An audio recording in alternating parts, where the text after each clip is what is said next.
மலர்ந்தது எனக்கு மதுரசம் அருந்தட்டுமா விடுகின்ற வரையில் முடிகின்ற வரையில் கவிதைகள் எழுதட்டுமா முத்தம் என்ற கடலில் முத்து குளிப்போமா அழகு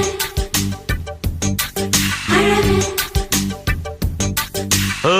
நீ நடந்தால் நடையழகு அழகு நெருங்கி வரும் இடையழகு அழகு வேலெறியும் விழியழகு அழகு பால்வடியும்